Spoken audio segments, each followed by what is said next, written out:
Yes people, done with your break. आप लोगों का ब्रेक हो गया, ब्रेक के बाद वापस से आपका स्वागत है। तो चलिए, ब्रेक से पहले हम लोगों ने कुछ बेसिक चीजें पढ़ी।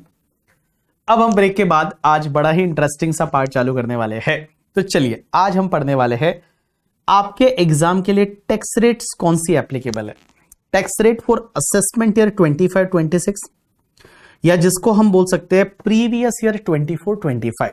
तो आपके एग्जाम के लिए टैक्स रेट क्या है करके, ठीक है। चलिए, अब एक चीज समझना, किसी ने बोला कि बैकअप कब तक अपलोड होता है, 2 PM तक हो जाएगा। हमने एक स्टैंडर्ड टाइम रखा है, 2 बजे तक आपको बैकअप अपलोड हो जाएगा। तो कोई मिस हो जाता है, आप बैकअप से कवर कर सकते हैं। चलिए, अब एक बात समझना, टैक्स रेट। तो आपके एग्जाम के लिए टैक्स रेट क्या है, उसमें गाइस मैं आपको बताऊं, 2 तरह की टैक्स रेट होती है। एक तो होती है आपकी जनरल टैक्स रेट, एक तो आप कुछ लिखना नहीं है, आपका ध्यान सिर्फ इधर होना चाहिए बस। एक तो होती है आपकी जनरल टैक्स रेट करके, ठीक है। General tax rate, general tax rate या जिसको आप लोग बोल सकते हैं that is the slab rate वगैरह, that is general tax rate. जैसे आपने देखा होगा इंडिविजुअल के लिए जो टैक्स रेट है वो स्लैब रेट है, अप टू 2,50,000 तक कोई टैक्स नहीं लगेगा। 2,50,000 से 5 लाख तक 5%, 5 lakh to 10 lakh 20% and all, तो वो जनरल टैक्स रेट है। और गाइज एक होती है तुम्हारी स्पेशल टैक्स रेट। कौन सी होती है? Special tax rate. एक होती है जनरल टैक्स रेट और एक होती है स्पेशल टैक्स रेट। अब आप मुझे बोलोगे सर ये जनरल टैक्स रेट कहां दे रखी है एंड स्पेशल टैक्स रेट कहां दे रखी है? तो मैं बताऊं, जो आपकी जनरल टैक्स रेट होती है ना, ये जनरल टैक्स रेट हमेशा आपके जो दे रखी है, ये दे रखी है फाइनेंस एक्ट 2024 में। तो जनरल टैक्स रेट जो स्लैब रेट है वो आपके दे रखी होती है फाइनेंस एक्ट 2024 में। लेकिन जो स्पेशल टैक्स रेट होती है, वो स्पेशल टैक्स रेट आपके दे रखी होती है in the special section of income tax act 1961 में। तो अगर आपसे कोई पूछे कि सर ये जनरल टैक्स रेट कहां दे रखी है, फाइनेंस एक्ट में दे रखी होगी। एंड गाइस, जो स्पेशल टैक्स रेट होती है वो दे रखी है इनकम टैक्स एक्ट 1961 में। तो स्पेशल टैक्स रेट है वो आपके इनकम टैक्स एक्ट 1961 में दे रखी है। चलो सर, स्पेशल टैक्स रेट मतलब क्या? स्पेशल टैक्स रेट मींस आपने सुना होगा, कुछ एग्जांपल्स लेते हैं स्पेशल टैक्स रेट के। तो जैसे आपको पता है कि अगर आपको स्पेशल टैक्स रेट की अगर बात करूं, तो अगर आपको कोई लॉन्ग टर्म कैपिटल गेन होता है, कौन सा कैपिटल गेन?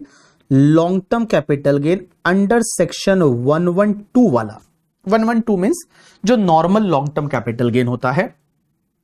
तो normal long term capital gain पे सर कौन सी टैक्स रेट है? तो sir normal long term capital gain होता है, हमको तो यह बताया गया है इंटरमीडिएट से कि normal long term capital gain जो सेक्शन 112 में होता है उस पे टैक्स रेट है वो 20% है। Normal long term capital gain है, वो लॉन्ग टर्म कैपिटल गेन पे रेट 20% है। लेकिन गाइस इस साल से अमेंडमेंट हुआ है। अमेंडमेंट यह हुआ कि लॉन्ग टर्म कैपिटल गेन है उस पे टैक्स रेट 20% है, लेकिन ये 20% का टैक्स रेट लगेगा अप टू आपने जो असेट ट्रांसफर की है, that is transfer up to 22 जुलाई 2024 तक। अगर आपने 22 जुलाई 2024 तक कोई असेट को ट्रांसफर कर दिया तो आपका लॉन्ग टर्म कैपिटल गेन है that is going to be taxable at the rate 20%, जो आपने पहले से पढ़ा हुआ है। लेकिन उसके बाद किया तो, अगर उसके बाद किया तो आपका एक अमेंडमेंट आ गया है, और अमेंडमेंट यह बोलता है कि अगर आप उसके बाद करते हो तो अभी आपकी टैक्स रेट 12.5% हो गई है।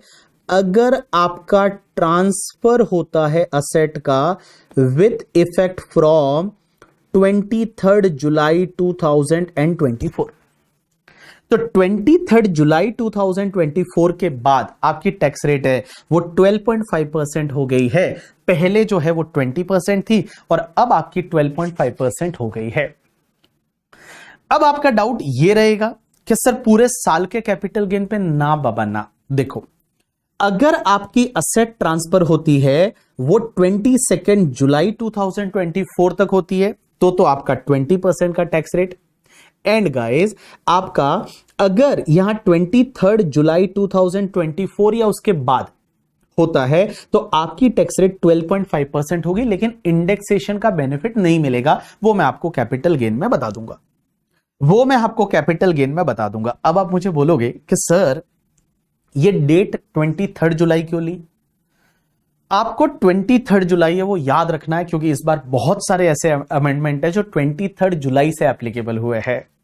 तो 23 जुलाई इसलिए लिया गया, 23 जुलाई 2024 को निर्मला सीतारमण जी ने बजट प्रेजेंट किया।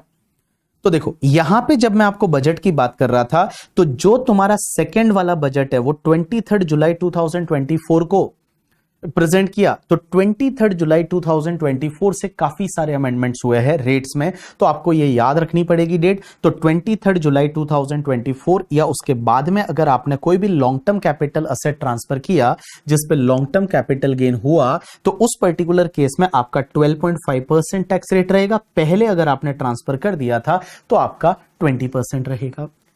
अब एक और चीज समझना, आपको पता है एक और लॉन्ग टर्म कैपिटल गेन होता है जिसको हम शेयर मार्केट से लॉन्ग टर्म कैपिटल गेन बोलते हैं। एक लॉन्ग टर्म कैपिटल गेन होता है अंडर सेक्शन 112A वाला। Under section 112A long term capital gain under section 112A वाला होता है।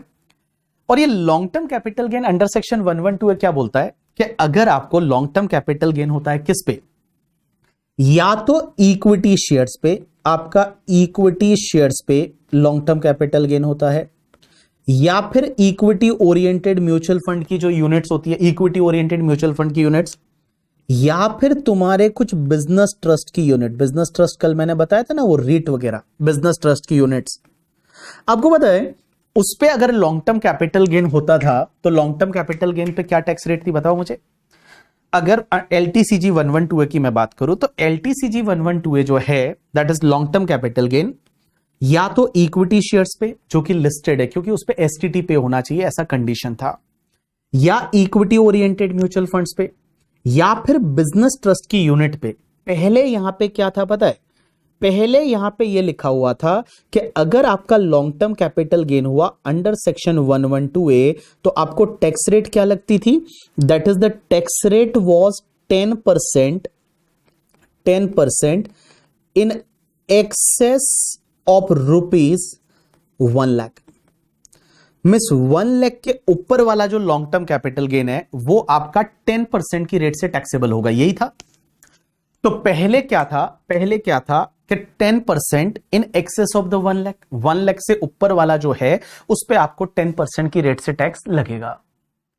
लेकिन गाइज इसमें भी अमेंडमेंट हुआ, और ये वाला अमेंडमेंट जो हुआ, ये वाला जो अमेंडमेंट हुआ, उस अमेंडमेंट में बहुत सारे लोग जो शेयर मार्केट में डील करते हैं, आप भी जैसे IPO लगाते हो या आप शेयर्स वगैरह खरीदते बेचते हो, तो लोगों को बड़ा दुख हुआ, बोला यार यहां पे क्या अमेंडमेंट किया।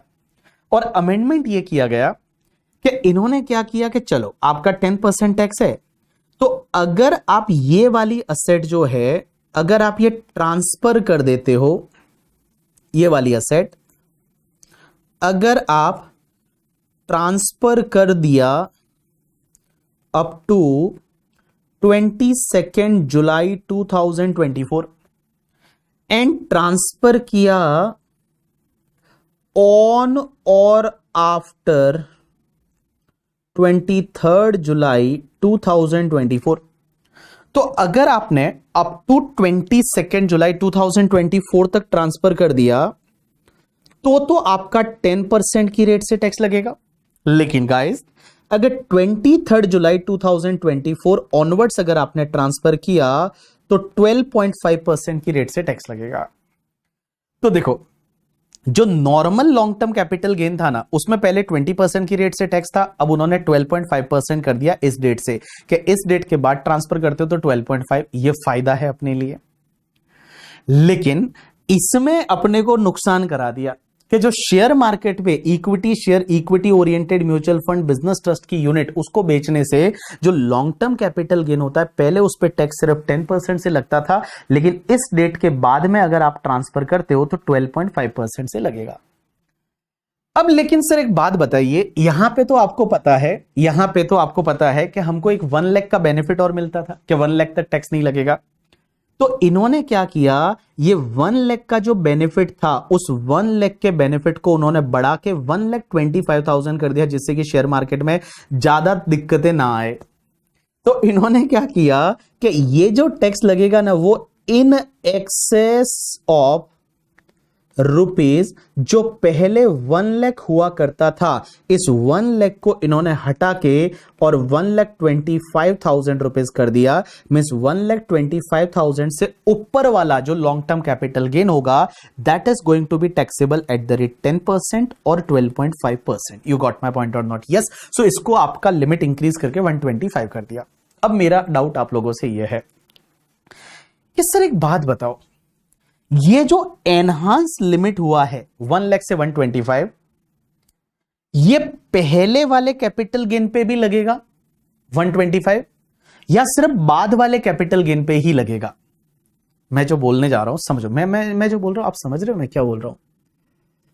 मैं जो बोलने जा रहा हूं वो आप समझ रहे हो मैं क्या बोल रहा हूं? कि ये जो 125 का लिमिट जो बढ़ा, ये 125 का लिमिट जो है, क्या ये पहले वाले कैपिटल गेन पे भी लगेगा? देखो एक चीज तो है, पूरे साल का लिमिट है ये, तो ये पहले वाले पे भी लगेगा या सिर्फ बाद वाले? पहले वाले पे 1 लाख का ही लगेगा। जैसे मैं एक एग्जांपल ले लेता हूं, ठीक है, एक एग्जांपल लेता हूं, सिंपल सा एग्जांपल।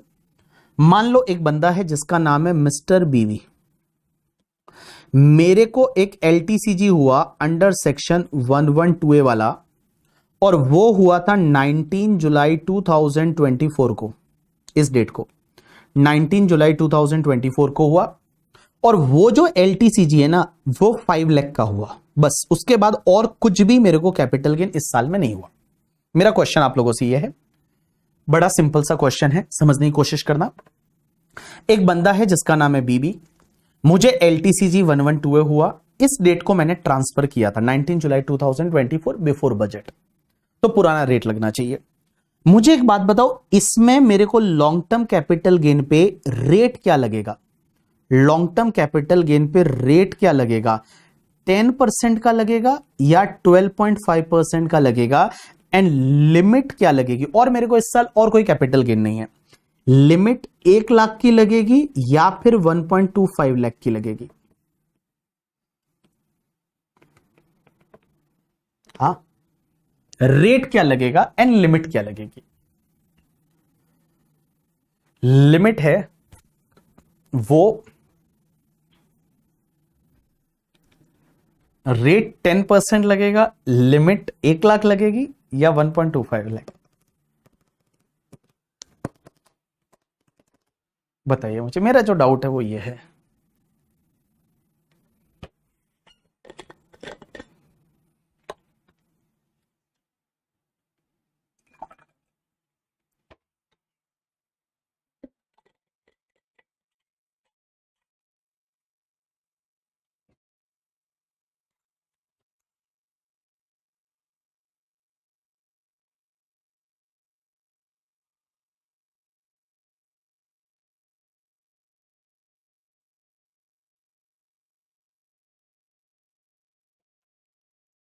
राइट आंसर इज, चलिए एक पॉइंट में तो किसी को डाउट नहीं है, और वो पॉइंट ये है कि रेट हमको 10% लगेगी। सीधा आपने बताया रेट इज 10%, इसमें किसी को कोई डाउट नहीं है। My rate will be the 10%, 10% की रेट लगेगी, 12.5% की नहीं लगेगी।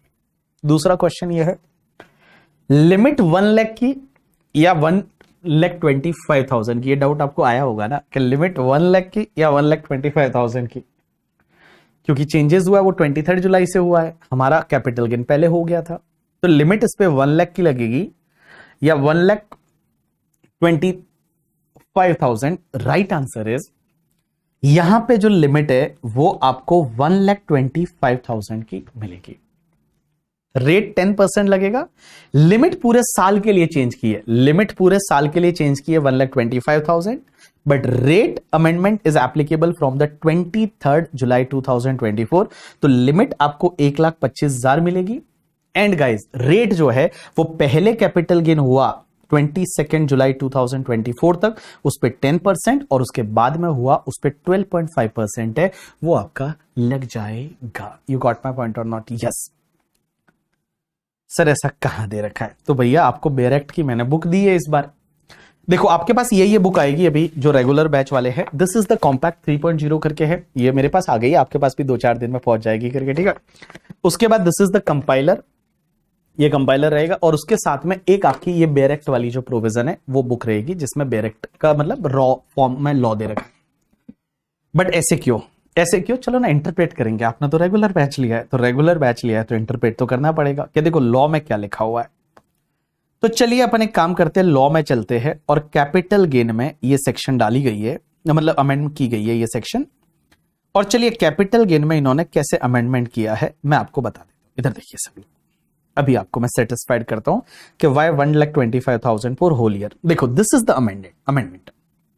देखिए इन्होंने अमेंडमेंट कैसे किया कि देखिए सबसे पहले तो इन्होंने दे रखा है कि ऐसी इनकम जो कि आपके लॉन्ग टर्म कैपिटल असेट से होती है, इक्विटी शेयर्स पे या इक्विटी ओरिएंटेड म्यूचुअल फंड या units of business trust, tax कैसे लगेगा? तो इसकी सब सेक्शन 2 बोलती है, 112A की सब सेक्शन 2 क्या बोलती है? देखिए क्या दे रखा है, the tax payable by assessee on the total income refer to in subsection 1, means जो long term capital gain subsection 1 में बोला हुआ है उसके लिए टैक्स कैसे लगेगा। तो देखिए the amount of income tax calculated on such long term capital gain exceeding 1,25,000 rupees, means जो आपका कैपिटल गेन अमाउंट कैलकुलेट होगा उसमें 1,25,000 के ऊपर वाले कैपिटल गेन पे, 1,25,000 के ऊपर वाले कैपिटल गेन पे कैसे टैक्स लगेगा? On long term capital gain at the rate of 10% for any transfer which take place before 23rd July 2024, means 23rd जुलाई 2024 से पहले ट्रांसफर हुआ तो 10%, and on long term capital gain at the rate of 12.5% for any transfer which take place on और after 23rd of जुलाई 2024, means 23rd जुलाई 2024 या उसके बाद में ट्रांसफर हुआ तो उस पर 12.5%।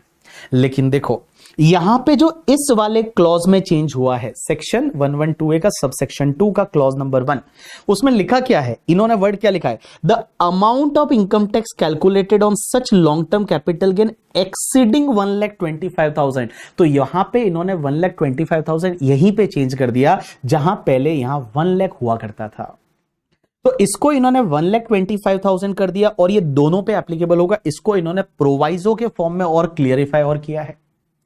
नहीं तो लोग ऐसा भी तो कर सकते हैं कि पहले वाले पे 1 लाख, दूसरे वाले पे 125, 225 का exemption. Is it like that? Answer is no. तो देखिए क्या दे रखा है, प्रोवाइडो, एक प्रोवाइजो और दिया इन्होंने, provided that the limit of 1,25,000 rupees shall apply on the aggregate of the long term capital gain under subclause number A and subclause number B। तो जो ये सबक्लॉज नंबर A है, जो पहले वाला कैपिटल गेन एंड ये दूसरा वाला कैपिटल गेन, इन दोनों का मिला के जो लिमिट है वो 1,25,000 लगेगा। मींस 1,25,000 के ऊपर वाला जो कैपिटल गेन रहेगा ओनली उस पे आपको 12.5% या 10% की रेट से टैक्स लगेगा। तो देखिए दिस इज कॉल्ड लॉ, ये आपका लॉ है। लॉ ऐसा बोलता है कि लिमिट है वो पहली चीज 1,25,000 हो गई है, ये पूरे साल के लिए लिमिट है। और 1,25,000 के ऊपर वाला जो लॉन्ग टर्म कैपिटल गेन है, अगर वो बजट से पहले है तो 10%, बजट के बाद वाला है तो 12.5%, और इन दोनों का मिला के कंबाइंड लिमिट है वो 1,25,000 का लगेगा। 1,25,000 के ऊपर वाले पे आपको जो है वो 12.5% या 10% है, उस रेट से टैक्स लगेगा।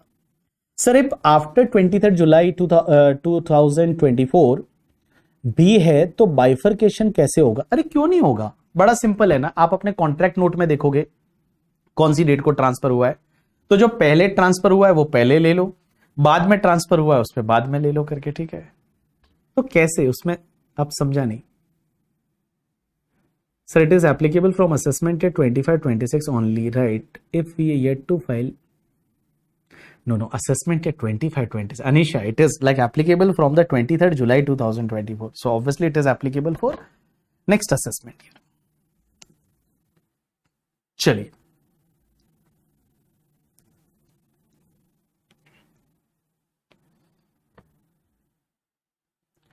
अच्छा आपका डाउट ये है कि सर मान लो, अच्छा आपका डाउट में समझा करके, ठीक है, कि सर हमने एक 15 अप्रैल 2023 को कुछ शेयर ट्रांसफर किए थे, उस पे लॉन्ग टर्म कैपिटल गेन जो था वो 50,000 था, ठीक है। उसके बाद हमने 19 जुलाई 2023 को और किए, उस पे भी 50,000 था लॉन्ग टर्म कैपिटल गेन। उसके बाद हमने 17 अगस्त 2024, 23 से बाहर आना पड़ेगा, लास्ट ईयर था ना, 24 उसमें सर 70,000 था। एंड उसके बाद 19 दिसंबर 2024 को किया, उसमें भी आपका 75,000 का कैपिटल गेन था।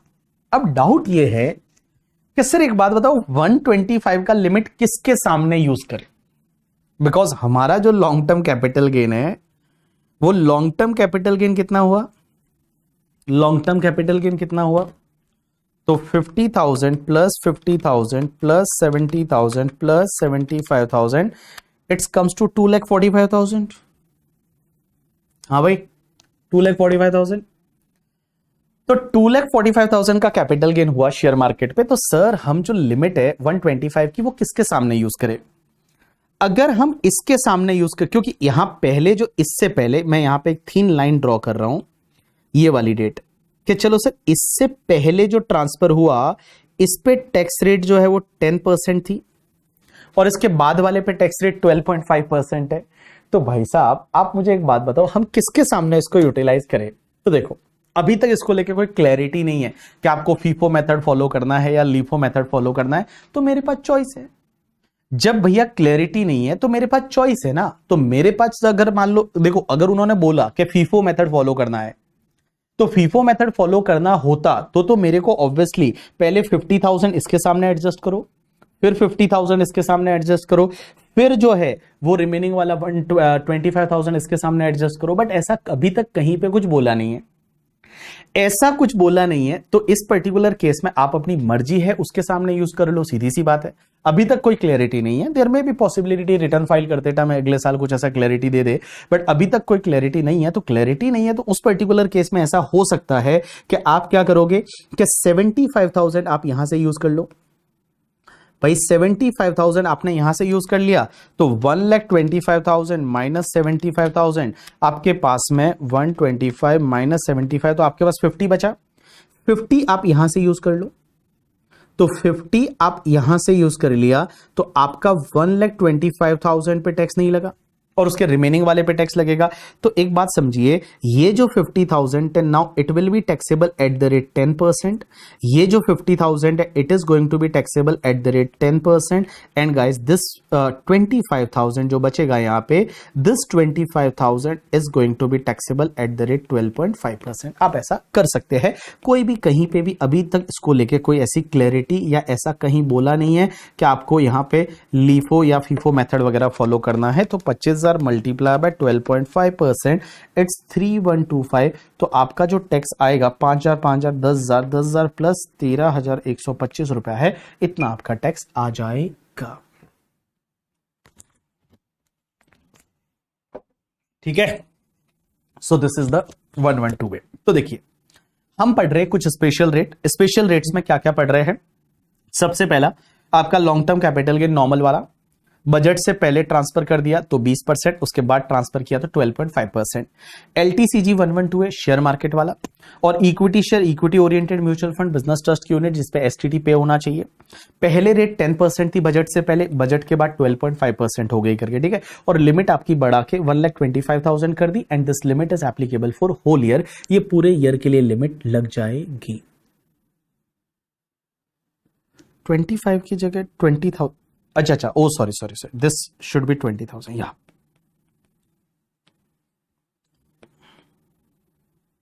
20,000 मल्टीप्लाई बाय 12.5%, 2500।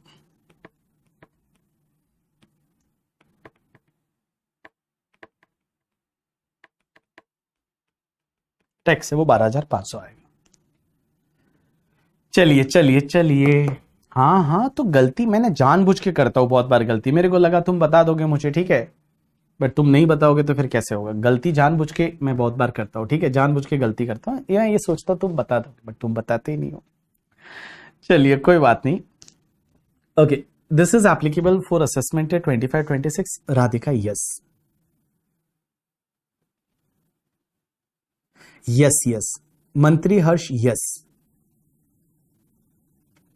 रिया बोल रही है जनरल प्रिंसिपल फीफो है, बट कहीं ऐसा लिखा नहीं है कि कौन सा फीफो, क्योंकि उन्होंने लिखा दे रखा है पूरे साल का कैपिटल गेन है उसमें। चलिए, मैं सच्ची मैं जानबूझ के कभी कभी गलतियां करूंगा, कैलकुलेशन एरर, और फिर तुम, मुझे पता होना चाहिए ना तुम लोगों का ध्यान है कि नहीं ध्यान, ठीक है, कि तुम्हारा ध्यान किस पे है। फिर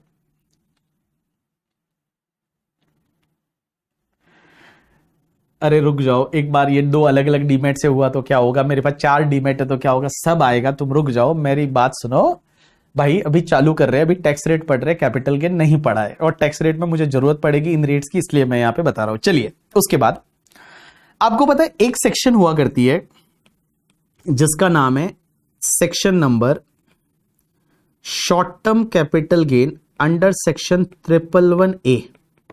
और ये 111A वाला शॉर्ट टर्म कैपिटल गेन किस पे होता है?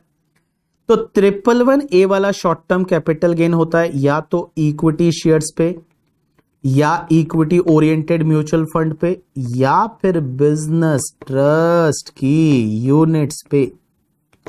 और अगर short term capital gain 111A वाला है इक्विटी शेयर्स पे, इक्विटी ओरिएंटेड म्यूचुअल फंड पे, बिजनेस ट्रस्ट की यूनिट पे, तो गाइज इसमें भी चेंज आया। भाई साहब हम आईपीओ लगाते थे, आईपीओ में पैसा वैसा फटाफट कमा लेते थे, तो पहले टैक्स कितना लगता था, तो आपने अगर ट्रांसफर किया अप टू 22 जुलाई 2024 तक, तो पहले टैक्स लगता था सिर्फ 15%, 15%। लेकिन इसके बाद, बजट के बाद, मींस ऑन और आफ्टर 23 जुलाई 2024, तो आपको जो टैक्स लगेगा वो 20% लगेगा। तो यहां पे भी बड़ा दुख हुआ, ठीक है, यहां पे भी लोगों को बड़ा दुख हुआ। Earlier it was 15%, now it is 20%। तो देखिए, स्पेशल टैक्स रेट की हम बात कर रहे हैं, कुछ स्पेशल टैक्स रेट मैंने आपको बताई। तो स्पेशल टैक्स रेट क्या है? तो स्पेशल टैक्स रेट ऐसी होती है जो हमारे इनकम टैक्स एक्ट 1961 में दे रखी होती है। एग्जाम्पल के लिए, लॉन्ग टर्म कैपिटल गेन हुआ तो पहले उस पर 20% टैक्स था, बजट के बाद उस पर 12.5%। ये एक फायदा है। ये फायदा किसके लिए है, नहीं है, वो अपन एक बार कैपिटल गेन डिस्कस करेंगे, इंडेक्सेशन डिस्कस करेंगे, तब बातें करेंगे। बट आप समझिए, ये 20% से रिड्यूस करके 12.5 कर दी गई है। जो शेयर मार्केट वाला लॉन्ग टर्म कैपिटल गेन है उसमें 10% की जगह 12.5% कर दी गई है बजट की डेट से बाद, उस डेट या उसके बाद। एंड लिमिट जो 1 लाख की थी वो 125 की कर दी गई है।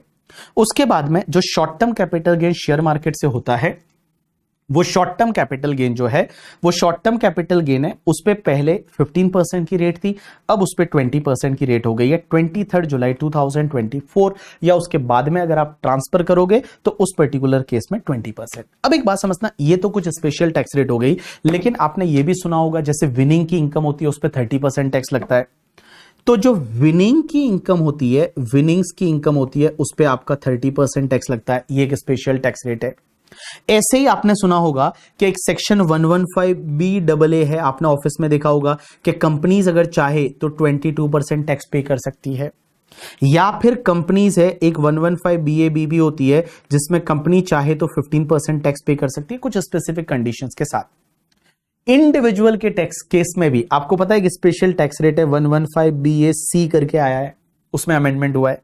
और BAC है, उसमें वो एक नया स्लैब रेट इन्होंने डाल दिया है कि लाइक 3 लाख तक कोई टैक्स नहीं लगेगा, 3 लाख टू सीधा 7 लाख तक 5%, 7 लाख टू 10 लाख है वो 10%, 10 लाख टू 12 लाख है उस पर 15%, 12 लाख से 15 लाख है वो वाला स्लैब रेट।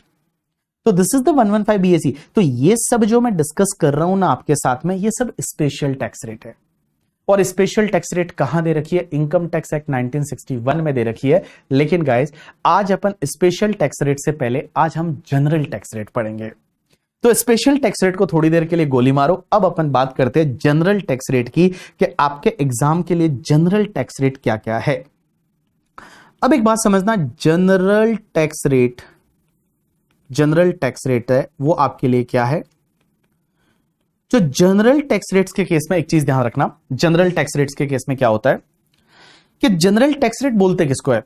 तो जनरल टैक्स रेट जो है वो फाइनेंस एक्ट में दे रखी होती है। और वो कैसे लगता है जनरल टैक्स रेट? इनकम पे कैसे लगता है? तो देखो, सबसे पहले पता है आपको 5 हेड ऑफ इनकम होता है आपका।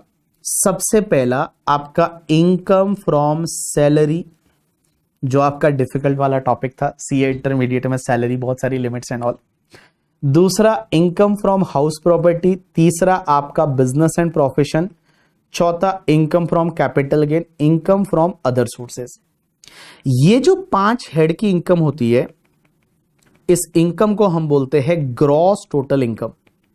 एंड गाइस ये जो ग्रॉस टोटल इनकम होता है ना, इसमें से आपको कुछ डिडक्शन अलाउ होते हैं, डिडक्शन अंडर चैप्टर 6A, और वो डिडक्शन लेस करने के बाद जो बचेगा इसको बोला जाएगा नेट टैक्सेबल इनकम या फिर टोटल इनकम भी बोलते हैं। नेट टैक्सेबल इनकम या टोटल इनकम। तो देखिए आपकी इनकम कैसे निकालते हैं।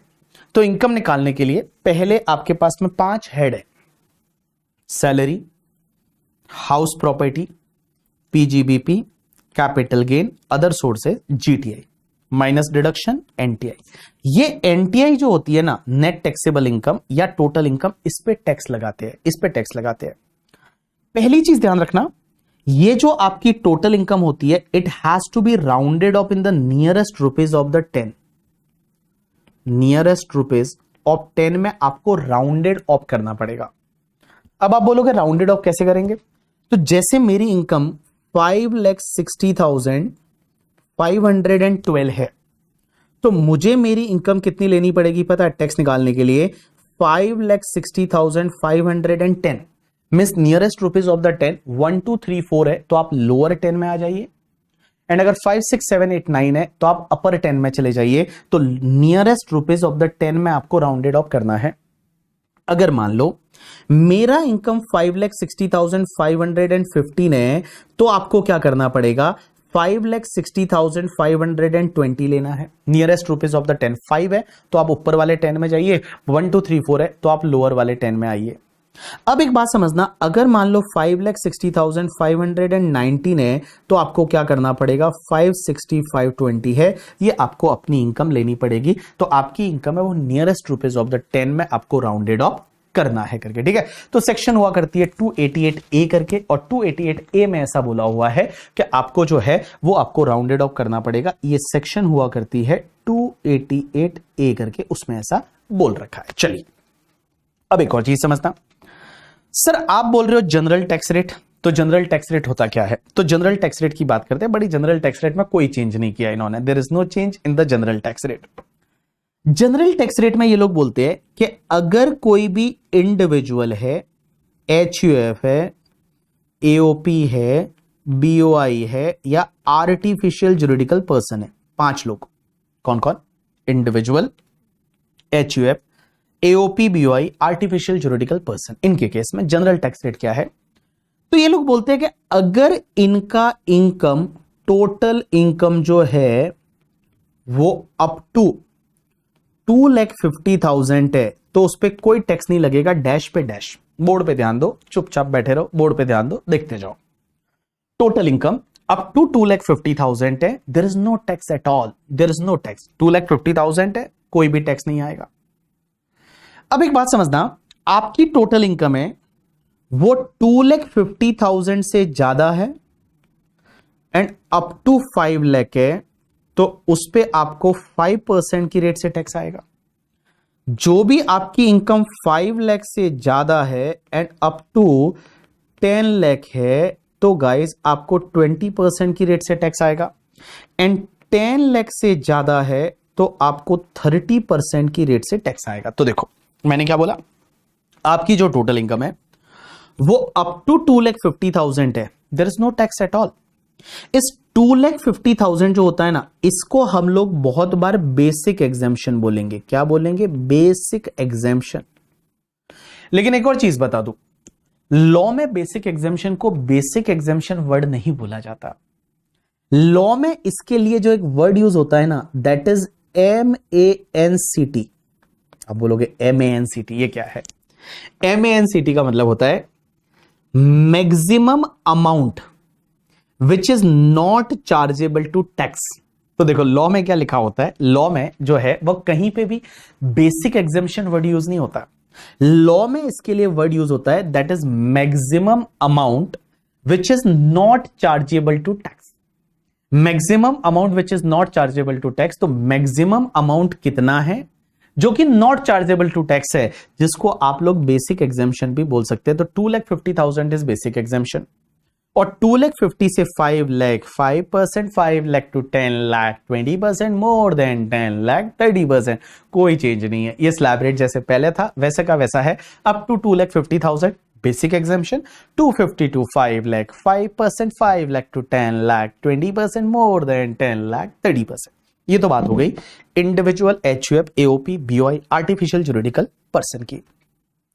लेकिन गाइस एक चीज ध्यान रखना, अगर कोई भी पर्सन है वो सीनियर सिटीजन है, अगर कोई पर्सन ऐसा है जो सीनियर सिटीजन है, अब आप बोलोगे सीनियर सिटीजन किसको बोलेंगे? तो सीनियर सिटीजन किसको बोलते हैं पता है? सीनियर सिटीजन मींस अगर कोई रेजिडेंट इंडिविजुअल है, रेजिडेंट इंडिविजुअल है जिसका एज है ना वो 60 इयर्स और मोर हो गया है इन प्रीवियस ईयर। मींस आपका जो प्रीवियस ईयर है वो प्रीवियस ईयर में उसका एज 60 इयर्स या उससे ज्यादा हो गया, उसको बोलेंगे सीनियर सिटीजन। अच्छा सर उसको सीनियर सिटीजन बोलेंगे? Answer is yes. तो अगर सीनियर सिटीजन है तो उसमें एक चीज का चेंज आ जाता है, क्या पता है?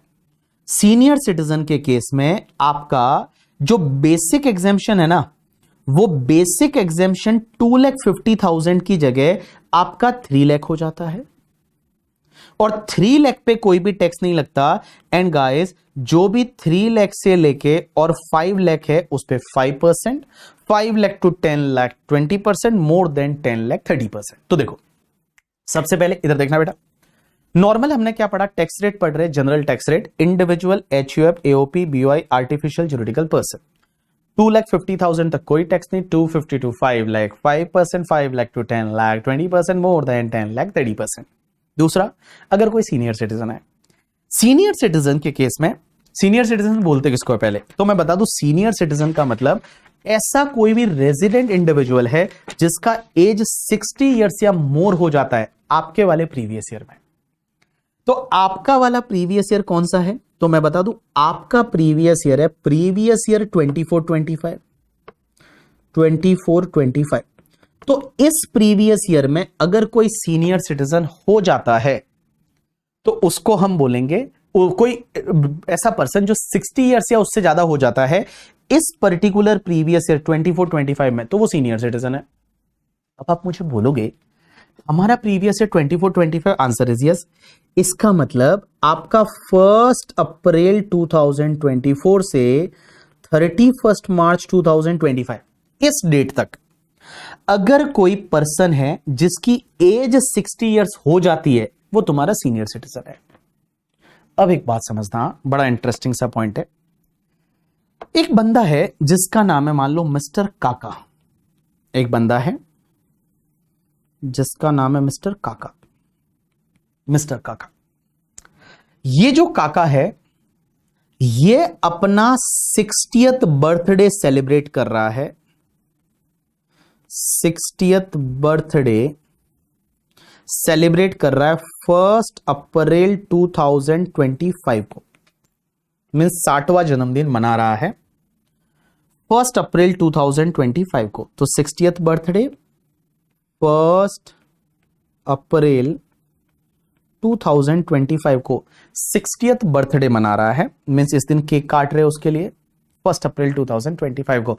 Happy birthday to you, happy birthday to you काका, हैप्पी बर्थडे टू यू। अब एक बात बताओ, तो ऐसा हैप्पी बर्थडे मना रहे हैं, 60th बर्थडे, मुझे एक बात बताओ, अगर ये 60th बर्थडे इस डेट को मना रहा है तो उसका जन्म कब हुआ होगा? बर्थ डेट क्या है मुझे बताओ ना इसकी,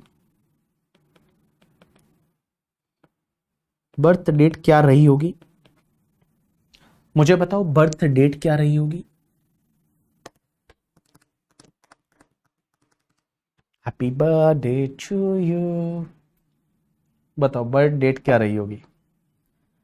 60th बर्थडे इस डेट को मना रहा है तो इसकी बर्थ डेट क्या रही होगी? पलक, अरे पलक। भाई साहब ये तो एकदम होशियार बंदे हैं, बोलते हैं yes yes, benefit of higher basic exemption allow.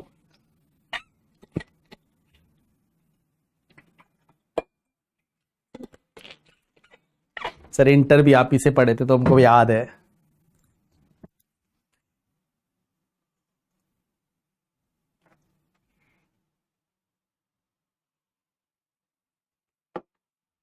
चलो वेरी गुड। तो सबने बताया कि सर इसका 60th बर्थडे 1 अप्रैल 2025 को है, तो इसकी बर्थ डेट रही होगी 1 अप्रैल 1965। अब क्वेश्चन यहां पे ये आता है कि सर देखो हमारा प्रीवियस ईयर कौन सा है? 24-25, और हमारा जो प्रीवियस ईयर है वो 24-25 है।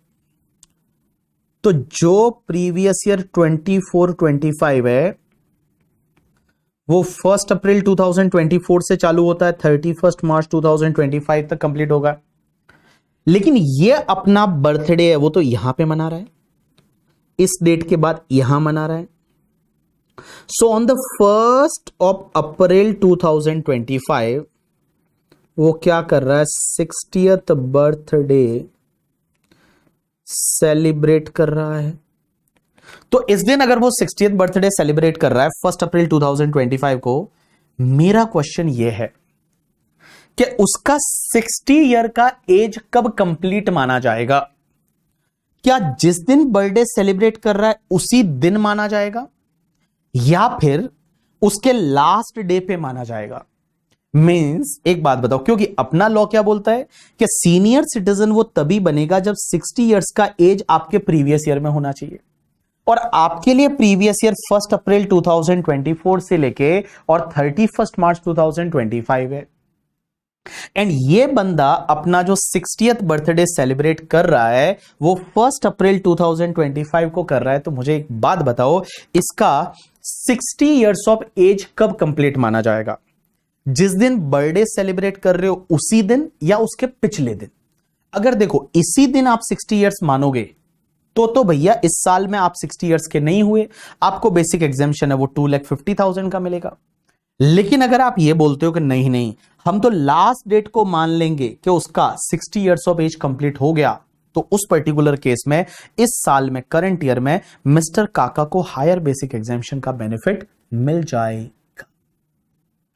चलिए उसी दिन या पिछले दिन?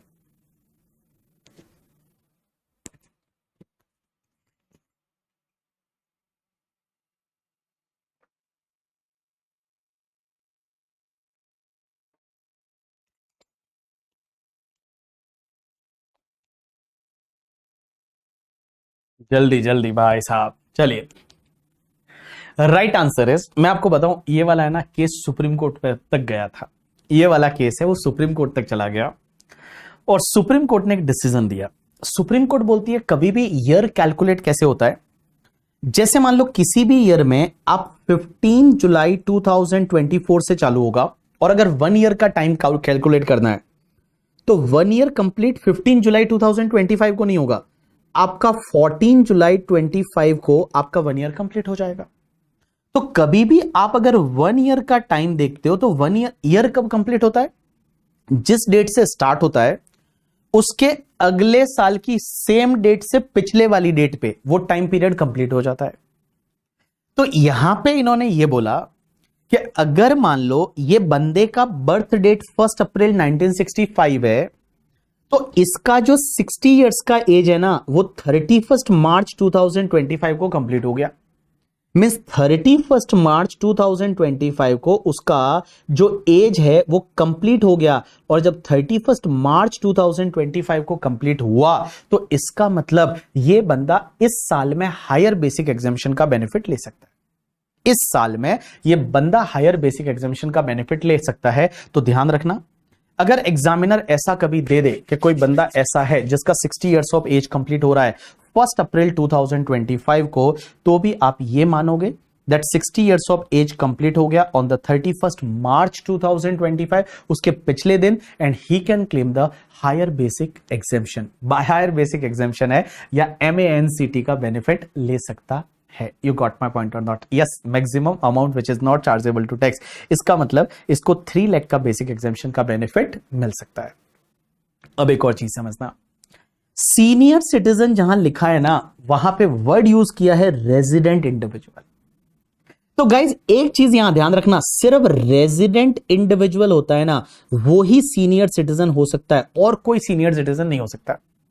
तो पहली चीज तो मैं बताऊं, HUF है, AOP BOI है, आर्टिफिशियल जुरिडिकल पर्सन, वो सीनियर सिटीजन नहीं हो सकते, सिर्फ इंडिविजुअल हो सकता है।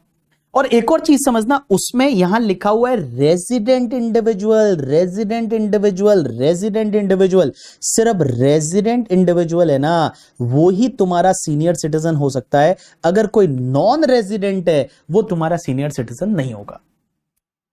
नॉन रेजिडेंट जो है वो कभी भी सीनियर सिटीजन नहीं होगा। सिर्फ रेजिडेंट इंडिविजुअल है, वो रेजिडेंट इंडिविजुअल ही आपका सीनियर सिटीजन हो सकता है। नॉन रेजिडेंट कभी भी सीनियर सिटीजन नहीं हो सकता।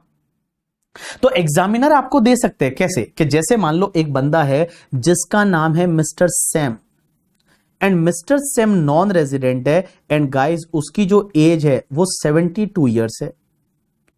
Mister Sam non resident, age 72 years, क्या उसको हायर बेसिक एग्जामिशन का बेनिफिट मिलेगा?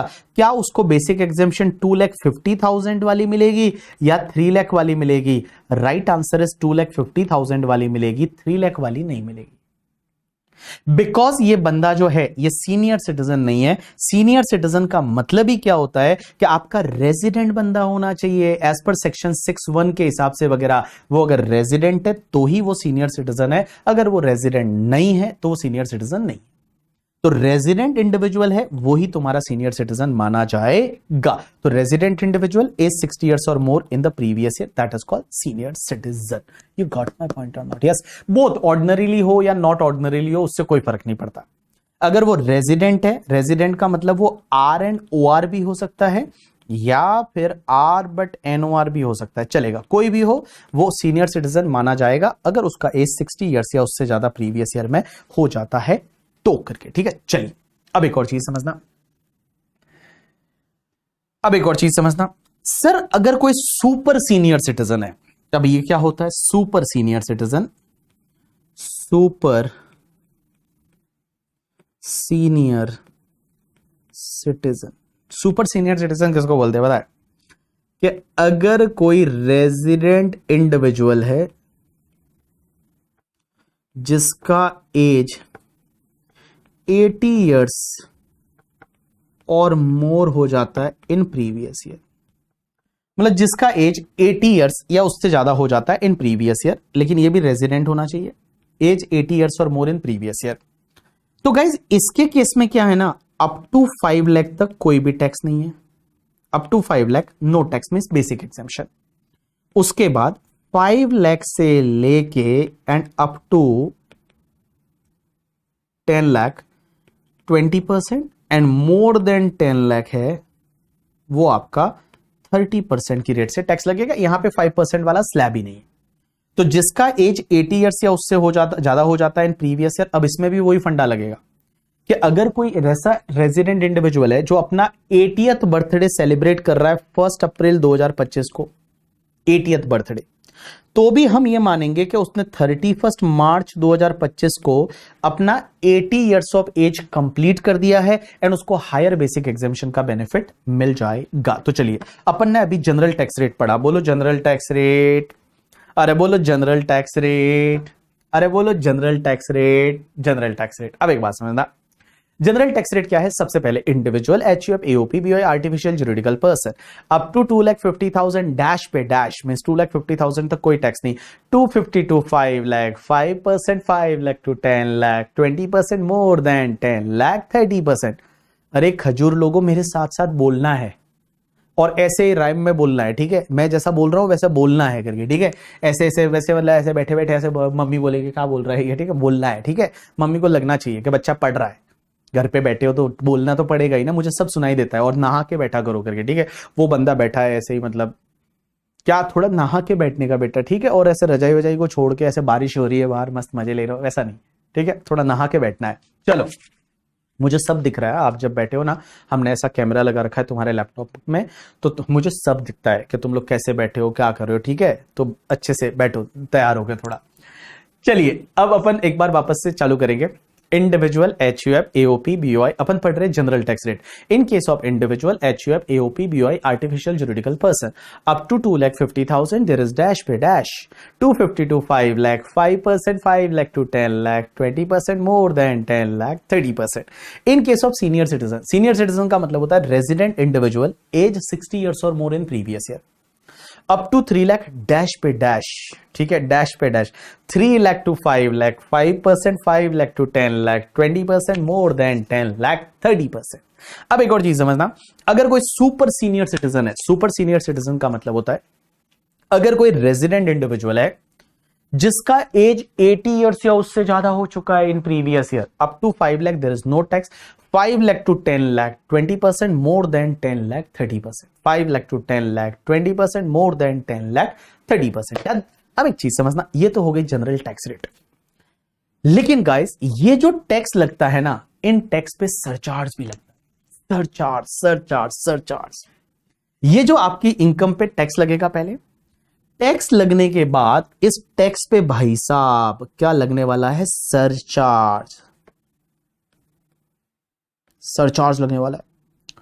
अब लोग इससे सरचार्ज लगेगा? हाँ हाँ बाबू, सरचार्ज लगेगा। अब एक बात समझना, ये बोलते हैं मैंने लैपटॉप का जो कैमरा है ना उसके सामने कुछ डाल दिया है, उसको एकदम टेप कर दिया करके, ठीक है? भाई साहब मुझे सब दिखता है, तुम जो है ऐसे मतलब अच्छे कपड़े पहन के नहा के बैठा करो, ठीक है? सरचार्ज, सरचार्ज का मतलब होता है एक्स्ट्रा टैक्स, ज्यादा टैक्स। हमारी गवर्नमेंट बोलती है कि जब आप ज्यादा कमा रहे हो ना, निर्मला सीतारमण जी, निर्मला ताई बोलेंगे हम लोग, निर्मला ताई बोलती है आप ज्यादा कमा रहे हो तो ज्यादा टैक्स भरो, ज्यादा कमा रहे हो तो ज्यादा टैक्स भरो। अब उसके लिए उन्होंने लगाया सरचार्ज। सरचार्ज किसको लगता है, कैसे लगता है समझना, मेरे को नहीं लगता। तो देखो, अगर आपकी टोटल इनकम जो है, total income means net taxable income, total income मतलब ये वाली इनकम, यही है 5 हेड की इनकम की टोटल, इसको बोलते हैं जीटीआई। जीटीआई में से डिडक्शन लेने के बाद इसको बोलेंगे टोटल इनकम। ये वाली इनकम, ये वाली जो इनकम है इसको बोलेंगे टोटल इनकम, ये वाली इनकम, ठीक है? एनटीआई या टोटल इनकम। ये वाली इनकम है ना आपकी टोटल इनकम।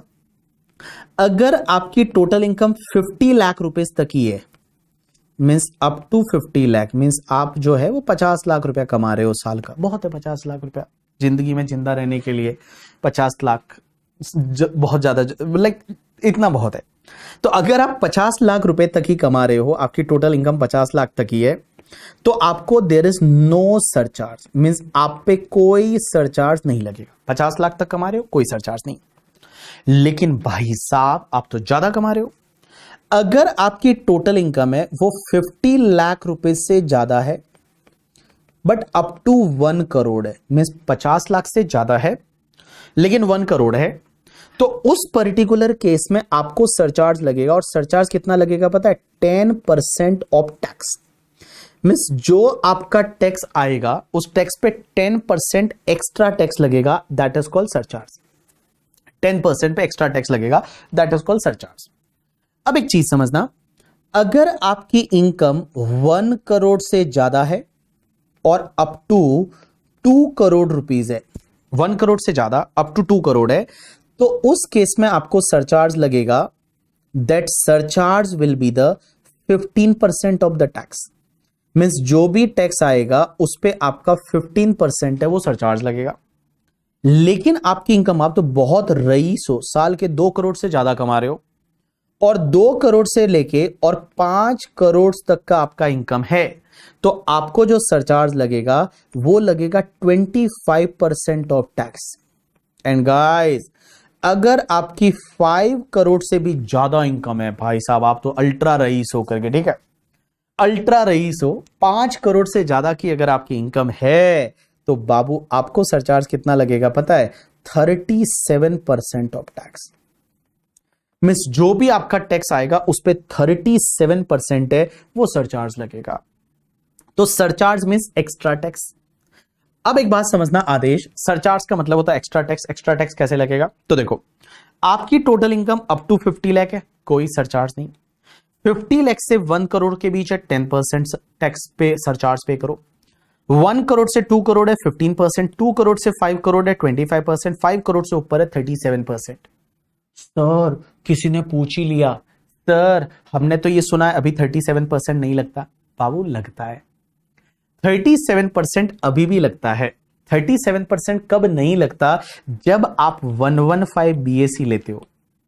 जब आप 115 बीएससी लेते हो ना, तो 115 बीएससी में मैक्सिमम सरचार्जेस 25%, ये 37 नहीं लगता। लेकिन 115 बीएससी को छोड़ के अगर आप 115 बीएससी से ऑप्ट आउट कर देते हो एंड आप जब नॉर्मल टैक्स रेट पे करते हो, नॉर्मल जनरल टैक्स रेट वाला, ठीक है, आप नॉर्मल प्रोविजन से जाते हो, 115 बीएससी डिफॉल्ट टैक्सेशन रिजिम से आपने ऑप्ट आउट कर दिया, तो उसमें 37% सरचार्ज की रेट अभी भी है करके, अभी भी है। तो कोई बोल रहा है 37% नहीं लगेगा, लगेगा करके, ठीक है। चलिए, तो मैंने क्या बोला? Total income up to 50 lakh है, no surcharge. 50 lakh to 1 crore 10%, 1 crore से 2 करोड़ है तो 15% सरचार्ज, 2 करोड़ से ज्यादा और 5 करोड़ तक है तो 25% सरचार्ज, एंड 5 करोड़ से ज्यादा है तो 37% सरचार्ज लगेगा टैक्स पे। अब एक और चीज समझना, ये जो सरचार्ज होता है ना, उस पे फिर आपको जो भी टैक्स एंड उसमें सरचार्ज अगर लगता है तो वो ऐड कर दो। उसके बाद आपको हेल्थ एंड एजुकेशन सेस है वो ऑलवेज 4% ऐड करना है, और ये हेल्थ एंड एजुकेशन सेस है वो ऑलवेज आपको ऐड करना पड़ेगा। तो देखिए, टैक्स हो गया, फिर सरचार्ज हो गया, फिर सेस हो गया।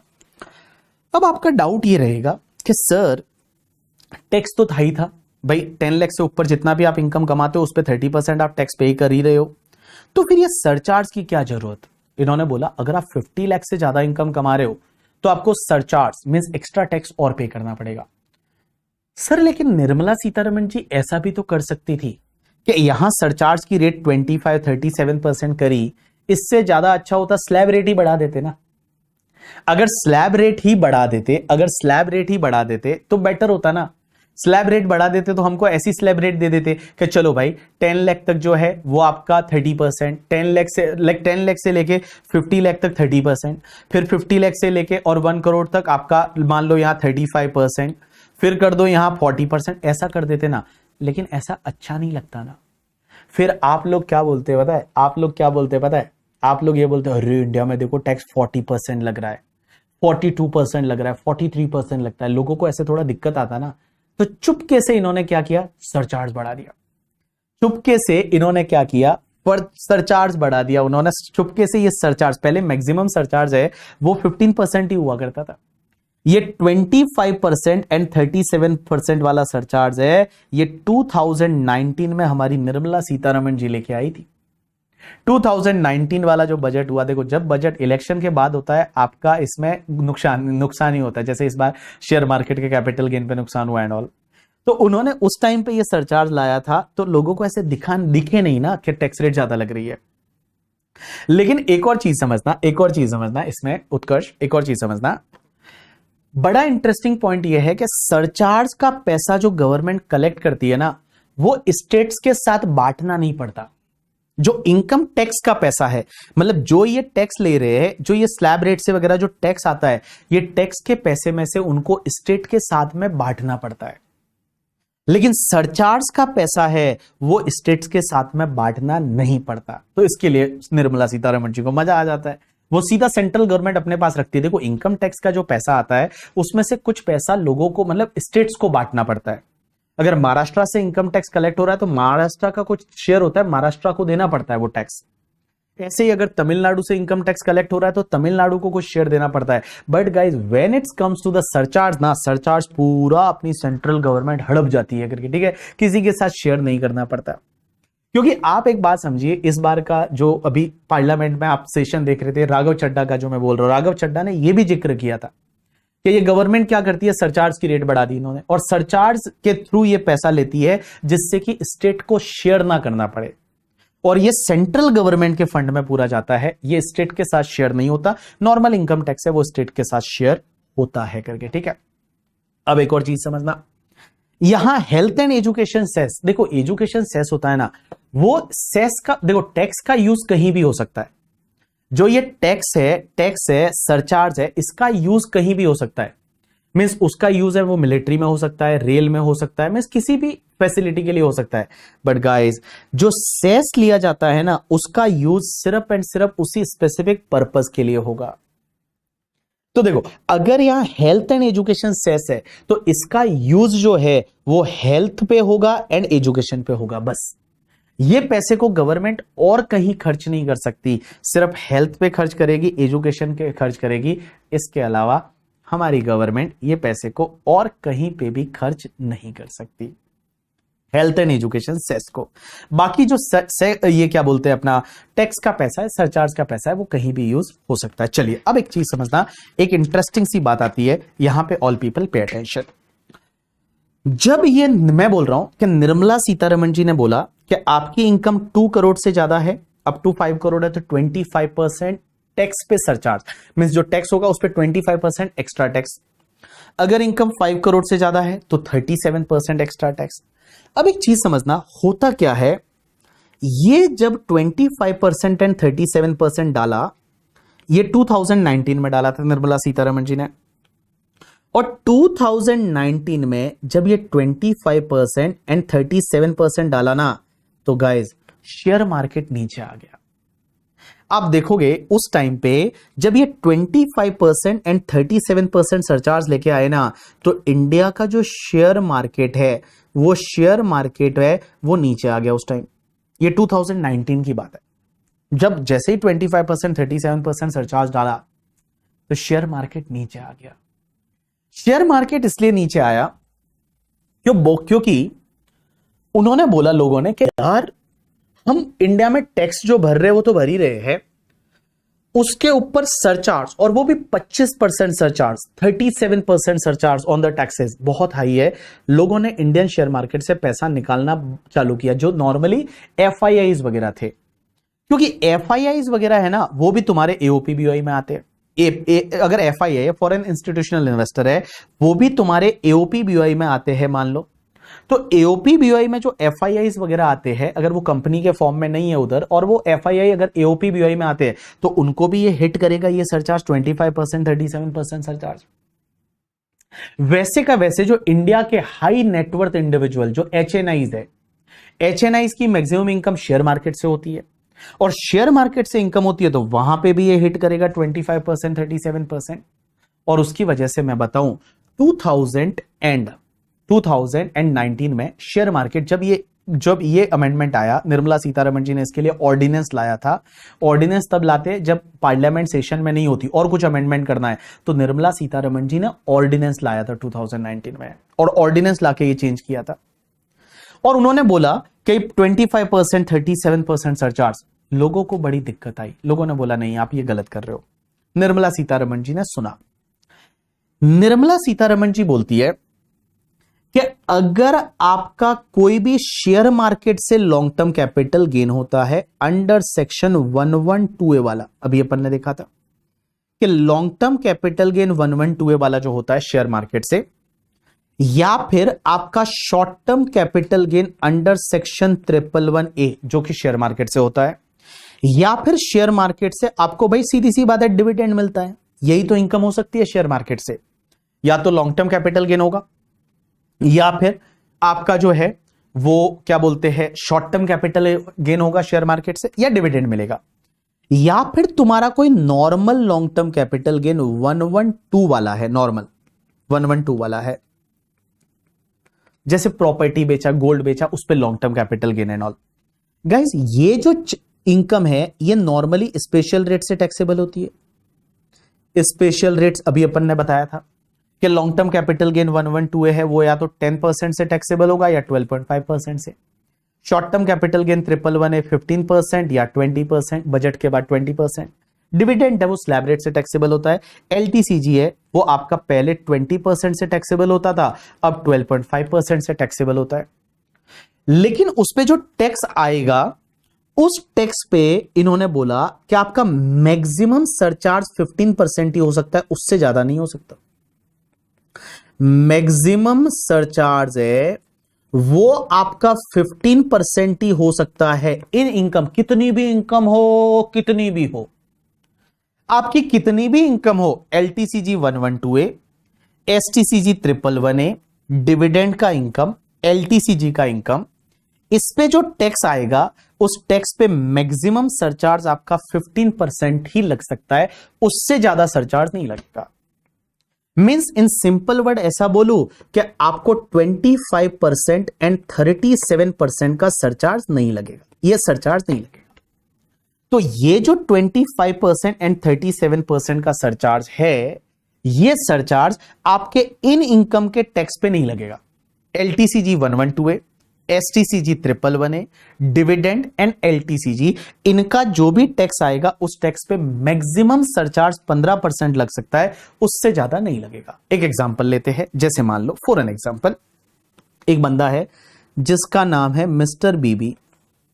मान लो मैं मिस्टर बीबी, मेरे को लॉन्ग टर्म कैपिटल गेन हुआ, और लॉन्ग टर्म कैपिटल गेन है वो मान लो 10 करोड़ का है, 10 करोड़ का लॉन्ग टर्म कैपिटल गेन है, और 10 करोड़ पे लॉन्ग टर्म कैपिटल गेन पे मेरा टैक्स रेट क्या है, तो टैक्स रेट मान लो long term capital gain 12.5% after budget वाला है, 12.5%।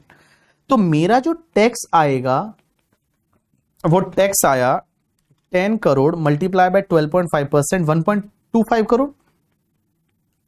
सो 1.25 करोड़ है वो मेरा टैक्स आया। अब एक बात समझना, इसमें मैं बेसिक एग्जामिशन वगैरह को थोड़ी देर के लिए इग्नोर कर रहा हूं। 1 करोड़ 25 लाख टैक्स आया, अब इस पे सरचार्ज ऐड करना पड़ेगा। अब इस पे जब सरचार्ज ऐड करेंगे तो सरचार्ज कितना परसेंट ले, अभी तो हमने पढ़ा था यहां कि सरचार्ज की रेट क्या होती है। अगर आपकी इनकम अप टू 50 लाख है तो कोई सरचार्ज नहीं, अगर 50 लाख से 1 करोड़ है तो सीधा 10% सरचार्ज ऐड कर दो टैक्स पे।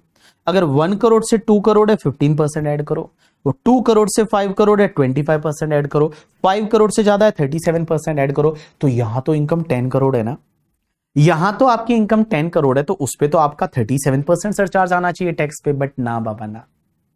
यहां बोला कि अगर long term capital gain 112A वाला शेयर मार्केट से, short term capital gain 111A वाला शेयर मार्केट से, डिविडेंड का इनकम एंड एलटीसीजी 112, इन चारों इनकम पे जो टैक्स आएगा उस पे मैक्सिमम सरचार्ज 15% का लगेगा बस। उस पे मैक्सिमम सरचार्ज है वो 15% ही लग सकता है, उससे ज्यादा नहीं लग सकता। तो एक बात बताऊं, यहां पे आपका सरचार्ज है वो सिर्फ 15% लगेगा, तो आपका 1 crore 25 lakh multiply by 15% comes to 18 lakh 75,000, और फिर ऐड करके जो इसको अपन ऐड कर देंगे it's comes to the 1 crore 43 lakh 75,000। फिर ऐड कर दो health and education cess at the rate 4%, तो ये ऐड करने के बाद आ जाएगा 14,95,000 है, 14,95,000 है, इतना आपका टैक्स। 1 करोड़ 49,50,000 है, इतना आपका नेट टैक्स आ जाएगा। 1 करोड़ 43,90,000 है उतना, 1 करोड़ 49,50,000 है। क्या बोल रहा हूं मैं यार, क्या बोल रहा हूं मैं, 1 करोड़ 20 प्लस 15% प्लस 4%, 1 करोड़ 49,50,000।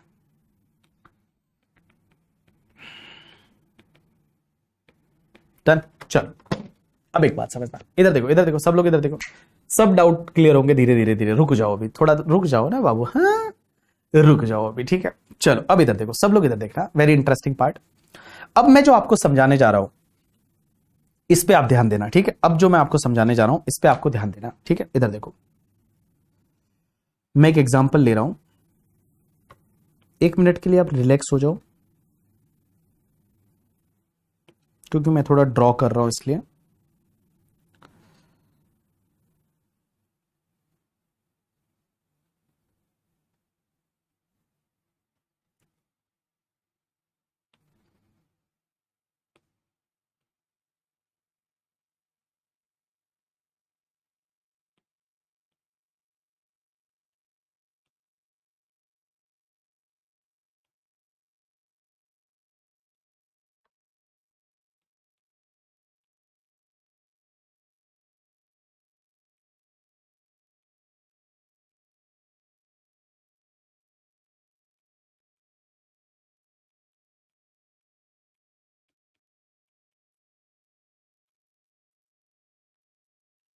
रुक जाओ, सब आ जाएगा, ठीक है। सरचार्ज स्लैब वाइज नहीं लगता। अगर आपकी इनकम उस पर्टिकुलर लिमिट से ज्यादा, सीधा सरचार्ज ऐड करने का। जैसे 60 लाख है तो जो टैक्स आएगा उस पर सीधा 10% सरचार्ज है। सरचार्ज स्लैब रेट नहीं है, ठीक है। इनकम पे टैक्स स्लैब रेट से लगता है।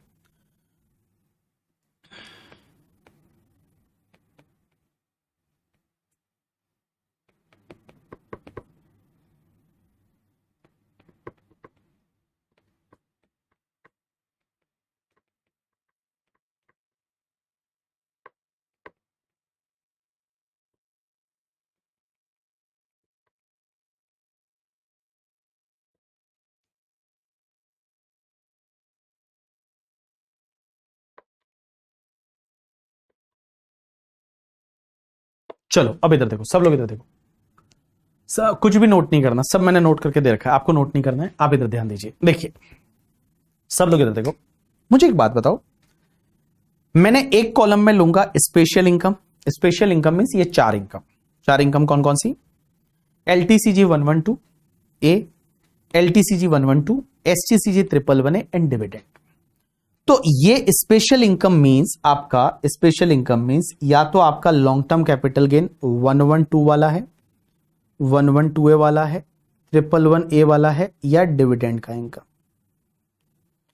ये तुम्हारी स्पेशल इनकम। एक मैं लूंगा अदर इनकम, ये हो जाएगी टोटल इनकम। आपको बताना है कौन सी इनकम के टैक्स पे सरचार्ज कितना आएगा। तो देखिए, सबसे पहली चीज, मान लो आपकी स्पेशल इनकम जो है, for an example that special income is 20 lakh and other income है वो 25 लाख है। मुझे बताओ आपकी टोटल इनकम 45 लाख हो जाएगी। टोटल इनकम 45 लाख हो जाएगी। अब मुझे एक बात बताओ, जब टोटल इनकम 45 लाख हो जाएगी तो मुझे एक चीज बताओ, क्या आपको सरचार्ज लगेगा या नहीं लगेगा? मुझे बताओ ना, सरचार्ज आएगा या नहीं आएगा? आपकी इनकम 45 लाख है, तो आपकी इनकम 45 लाख है, तो क्या सरचार्ज आएगा या नहीं आएगा? क्योंकि मैंने आपको क्या सिखाया, सरचार्ज कब आता है? When your income is more than 50 lakh up to 1 crore तो सरचार्ज 10% आएगा। 1 करोड़ से 2 करोड़ 15%, 2 करोड़ से 5 करोड़ 25%, 5 करोड़ से ज्यादा है तो 37%। तो इसका मतलब यह हुआ कि यहां पे आपका कोई भी सरचार्ज नहीं आएगा। जो तुम्हारी ये स्पेशल इनकम वाली है, स्पेशल इनकम पे जो टैक्स आएगा उस पे भी कोई सरचार्ज नहीं, और अदर इनकम पे जो टैक्स आएगा उस पे भी कोई सरचार्ज नहीं। दूसरा एग्जांपल, मान लो आपकी स्पेशल इनकम 45 लाख है, अदर इनकम 40 लाख है, तो टोटल मिला के हो गया 85 लाख। अब मुझे एक बात बताओ, जब 85 लाख हुआ टोटल इनकम तो क्या सरचार्ज आएगा या नहीं आएगा? Your total income is 85 lakh, तो 85 लाख अगर तुम्हारा इनकम है तो सरचार्ज आएगा या नहीं आएगा? तो मैं बताऊं, यहां पे अगर आपका इनकम 50 लाख से ऊपर और 1 करोड़ तक है तो आपको 10% सरचार्ज तो आएगा ना। तो यहां पे आपका 10% सरचार्ज तो आएगा ना, क्योंकि आपको देखना है total income, and total income is 85 lakh. And when total income is 85 lakh, इसका मतलब आपको सरचार्ज आएगा, और सरचार्ज कितना आएगा? 10%। 10% आएगा। इसका मतलब आपका स्पेशल इनकम पे जो टैक्स आएगा उस पे भी सरचार्ज 10%, और अदर इनकम पे जो टैक्स आएगा उस पे भी सरचार्ज 10%। चलो यहां तक कोई दिक्कत नहीं। अब मान लो आपका स्पेशल इनकम 75 लाख है, अदर इनकम आपका 85 लाख है। तो देखो, ये 75, ये 85। मुझे एक बात बताओ, 75 85, तो 75 plus 85 it's comes to the 160। 1 crore 60 lakh हुआ। अब मुझे बताओ, 1 करोड़ 60 लाख हुआ तो आपकी टोटल इनकम 1 करोड़ 60 लाख है। तो 1 करोड़ 60 लाख मींस 1 करोड़ से 2 करोड़ के बीच है। 1 करोड़ से 2 करोड़ के बीच में है। तो 1 करोड़ से 2 करोड़ के बीच में है, तो यहां पे एक बात बताओ ना बाबू, 1 करोड़ से 2 करोड़ के बीच में तो 15% सरचार्ज आएगा। तो 15% दोनों पे आ जाएगा, दोनों के टैक्स पे 15%। मींस स्पेशल रेट्स वाली इनकम का जो टैक्स आएगा उस पे भी 15% और इस पे भी 15%। इस पे भी 15%, इस पे भी 15%। 15% तक कोई दिक्कत नहीं है, 15% तक कोई दिक्कत नहीं। अब एक बात समझना, नेक्स्ट इज वेरी इंटरेस्टिंग। मान लो मेरा स्पेशल इनकम जो है वो 1 करोड़ 50 लाख है। Special income is 1 crore 50 lakh. Other income है वो 2,30,00,000 है। अदर इनकम 2,30,00,000 है। अब मुझे बताओ आपका 150 प्लस 230, यहां दिमाग देने लगाना है, 150 plus 230 it's comes to the 380। तो आपकी जो टोटल इनकम है वो 380 है, 3,80,00,000। अब यहां पे कॉन्सेंट्रेट करना, यहां कॉन्सेंट्रेट करना, यहां टोटल इनकम 3,80,00,000 है। तो 3,80,00,000 है, इसका मतलब तो ये हुआ कि आपकी इनकम अगर 2 करोड़ से लेके 5 करोड़ के बीच है तो आपको 25% सरचार्ज आएगा। तो बाबू यहां क्या हमको 25% सरचार्ज लग जाएगा, क्योंकि आपकी इनकम तो 2 करोड़ से 5 करोड़ के बीच है, तो 25%। लेकिन गाइस अभी तो मैंने बताया कि LTCG, STCG, 111A, 1128 डिविडेंड का इनकम एंड 112, इन 4 इनकम पे मैक्सिमम सरचार्ज 15% ही आ सकता है। Maximum surcharge 15%। तो इनका जो टैक्स आएगा उस पे आपका मैक्सिमम सरचार्ज कितना आएगा? 15%। लेकिन आपकी जो अदर इनकम है, अदर इनकम कितनी बची? 2,30,00,000। ये अदर इनकम अपने आप में 2 करोड़ से ज्यादा है। तो गाइस अदर इनकम जो है उस पे आपका सरचार्ज, अदर इनकम के टैक्स पे सरचार्ज है वो 25% आएगा। अदर इनकम के टैक्स पे जो सरचार्ज है वो आपका कितना आएगा? 25%। अब एक चीज समझना, एक और चीज है, 1 मिनट बस, यहां पे गलती करोगे, यहां गलती करोगे। देखो अगर मान लो अब इसका आंसर आप करोगे, मेरा जो स्पेशल इनकम है वो 1 करोड़ है, फॉर एन एग्जांपल, ये जो स्पेशल इनकम है वो 1 करोड़ है। अदर इनकम 1,70,00,000 है, 1,70,00,000 है। मुझे बताओ टोटल हो गया 2,70,00,000, टोटल हो गया 2,70,00,000, कितना सरचार्ज आएगा? एक बात बताओ, 1 करोड़ है वो स्पेशल इनकम है, LTCG, capital gain and dividend वाला, एंड जो अदर इनकम है वो 1,70,00,000 है। तो अब मुझे बताओ यहां कितना सरचार्ज आएगा? यहां कितना सरचार्ज आएगा? देखो आपकी जो इनकम है वो तो यहां पे 2,70,00,000 है। आप तो टोटल इनकम देखते हो, यहां तो टोटल इनकम देखते हो। तो राइट आंसर इज, एक बात बताऊं, देखो जो स्पेशल इनकम है, देखो आपकी टोटल इनकम 2,70,00,000 मींस 2 करोड़ से ज्यादा है, तो 25% आना चाहिए। लेकिन गाइस आपके कैपिटल गेन और डिविडेंड वाले उस पे जो टैक्स आएगा उस पे मैक्सिमम सरचार्ज कितना हो सकता है? 15%। Maximum surcharge 15%। लेकिन अदर इनकम जो बचा उसके टैक्स पे क्या 25% सरचार्ज आएगा? Answer is no. आप एक बात बताओ, देखो आपकी टोटल इनकम 2 करोड़ से ज्यादा है, लेकिन क्या आपकी अदर इनकम जो है, ये देखो टोटल इनकम 2 करोड़ से ज्यादा है, क्या उसमें हाथ जो है वो स्पेशल इनकम का है या नहीं? मींस स्पेशल इनकम की वजह से ये 2 करोड़ से ज्यादा हो रही है? Answer is yes. तो बेटा जो बैलेंस इनकम जो है, जो बैलेंस इनकम या अदर इनकम है, उसके टैक्स पे सरचार्ज भी 15% आएगा।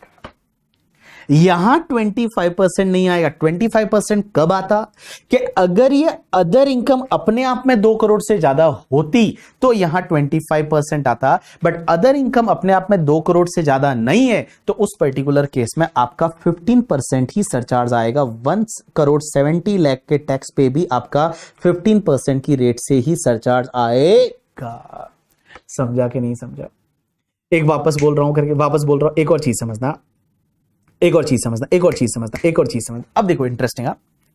मान लो आपका कैपिटल गेन है वो 40 लाख ही है, ये सबसे इंटरेस्टिंग है, यहां गलती कर दोगे, 40 लाख है। अदर इनकम 1,80,00,000 है, ये 40 लाख है, अदर इनकम 1,80,00,000 है। टोटल कितना हो गया? 2,20,00,000, 2,20,00,000।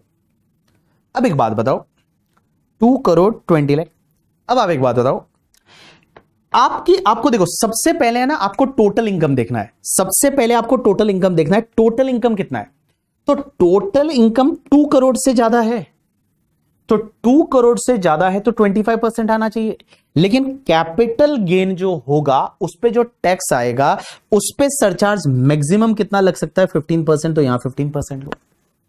अब आप मुझे बोलोगे, अब आपका डाउट ये रहेगा कि सर ऐसा भी तो सोच सकते हैं ना, ये तो 40 लाख की है, तो 40 लाख की है तो सर इस पे तो 10% या बिल्कुल सरचार्ज नहीं होना चाहिए, इसी पे सरचार्ज, क्या ऐसा है? नहीं। देखो, हमेशा focus to the total income. Total income जब 1 करोड़ से ज्यादा है तो 15% तो लगेगा ही लगेगा।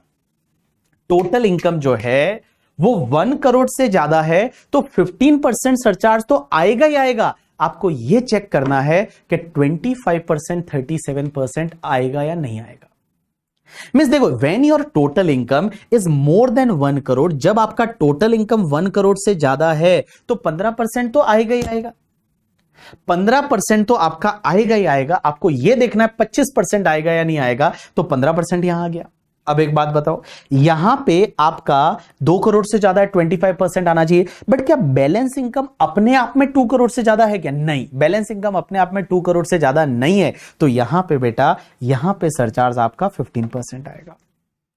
यहां पे सरचार्ज है वो आपका 15% आएगा। अब एक और चीज, लास्ट एग्जांपल, अब समझना। मान लो मेरा ये वाला जो इनकम है वो, फॉर एन एग्जांपल, ये वाला इनकम आपका 2 करोड़ है, 2 करोड़ है। 2 करोड़ लिखते कैसे, तो गरीबों को ये पता नहीं होता। और ये 4 करोड़ है, ये 2 करोड़ है, ये 4 करोड़ है। टोटल इनकम कितना हुआ समझना, टोटल इनकम कितना हुआ समझना, इधर देखना, टोटल इनकम कितना हुआ, तो 4 और 2 6 करोड़ हो गया, 6 करोड़ हो गया। अब एक बात बताओ, 2 crore special income, 4 crore balance income, total income 6 crore. तो आप बोलोगे जस्ट 6 करोड़ है टोटल इनकम, 5 करोड़ से ज्यादा है, 37% होना चाहिए, बट नहीं। जो आपकी स्पेशल इनकम है उस पे मैक्सिमम सरचार्ज कितना आ सकता है? 15%। अब आप बोलोगे बैलेंस, तो आपको यह देखना है कि ये अदर इनकम क्या 5 करोड़ से ज्यादा है क्या? नहीं है। ये जो है बाबू, ये 5 करोड़ से ज्यादा नहीं है, बट 2 करोड़ से ज्यादा तो है। ये आंसर इज यस। तो इसके टैक्स पे सरचार्ज आ जाएगा 25%। कितना आ जाएगा? 25%। बट मान लो अगर ये 2 करोड़ होता, ये 2 करोड़ एंड गाइस, ये 2 करोड़ एंड ये मान लो 6 करोड़ होता, 6 crore, 6 crore, total comes to 8 crore, total comes to 8 crore.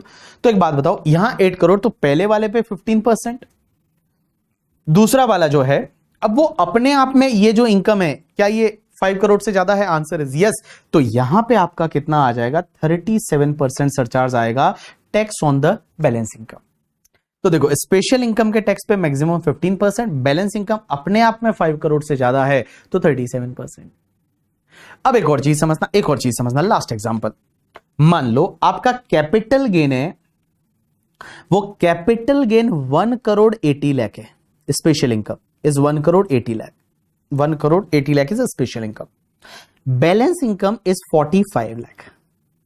अब आप मुझे बताओगे, मैं नहीं बताऊंगा, आप मुझे बताओगे, special income is 1 crore 80 lakh, balance income is 45 lakh, total 2 crore 25 lakh. बताइए कितना सरचार्ज आएगा? सो मैं बोलूं, एक बात बताओ,